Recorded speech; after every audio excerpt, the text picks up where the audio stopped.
मुंबई में एक महिला ने अपने ससुराल वालों पर घरेलू हिंसा के तहत प्रताड़ना का आरोप लगाया, जिसके बदले में उस महिला के सास ससुर ने उसे घर से बाहर निकालने के लिए सीनियर सिटीजन एक्ट 2007 के जरिए कोर्ट में याचिका लगाई थी, जिसे मुंबई के सेशन कोर्ट ने खारिज कर दी है।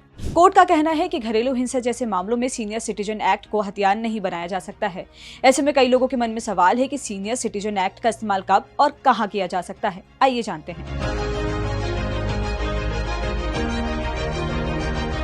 60 साल या उससे ज्यादा उम्र के बुजुर्गों को financial security, medical security, maintenance और प्रोटेक्शन देने के लिए 2007 में सीनियर सिटीजन एक्ट लागू किया गया। इसके तहत जब बुजुर्ग अपने इनकम और संपत्ति से अपना खर्चा नहीं चला पाते, तब वो इस एक्ट के तहत मेंटेनेंस का दावा कर सकते हैं। सीनियर सिटीजन एक्ट 2007 के तहत बच्चों को अपने बायोलॉजिकल पेरेंट्स, गोद लेने वाले पेरेंट्स या फिर सौतेले पेरेंट्स की जिम्मेदारी उठानी होगी, जिसमें उनकी बेसिक नीड जैसे खाना, कपड़ा, घर और मेडिकल सुविधाएं उपलब्ध करानी होंगी। इस एक्ट के तहत माता पिता और दादा दादी अपने एक या एक से ज्यादा बच्चे जैसे बेटा, बेटी, पोता और पोती पर मेंटेनेंस का दावा कर सकते हैं, लेकिन इनमें से कोई भी नाबालिग नहीं होना चाहिए।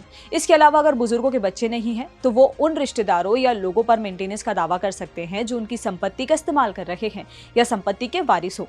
सीनियर सिटीजन एक्ट का इस्तेमाल बुजुर्ग कुछ खास सिचुएशन में ही कर सकते हैं, मसलन जब उनके बच्चे उनका खर्च उठाने से इनकार कर दें, बुजुर्गों की खुद की बनाई संपत्ति में उनके बच्चे रह रहे हों और उन्हें मेंटली या फिजिकली परेशान कर रहे हों, बुजुर्गों ने अपनी संपत्ति बच्चों के नाम कर दी हो और वो उनकी देखभाल नहीं कर रहे हों, या फिर जब बुजुर्गों ने अपनी संपत्ति किसी रिश्तेदार के नाम कर दी हो लेकिन वो उनकी देखभाल नहीं कर रहे हो। इन तमाम मामलों के लिए राज्य में स्पेशल ट्राइब्यूनल होती है, जिसकी अध्यक्षता एसडीओ यानी सब डिविजनल रैंक का ऑफिसर करता है। बुजुर्ग अपनी लिखित शिकायत लेकर एसडीओ के पास जाएं, जिससे मेंटेनेंस लेना है, उनका नाम, एड्रेस और सारी डिटेल्स शिकायत में लिखें।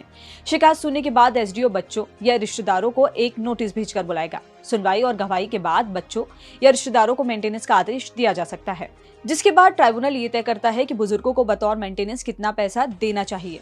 ऐसे ही और भी वीडियोस के लिए जुड़े रहिए दैनिक भास्कर ऐप के साथ, क्योंकि सच करीब से दिखता है।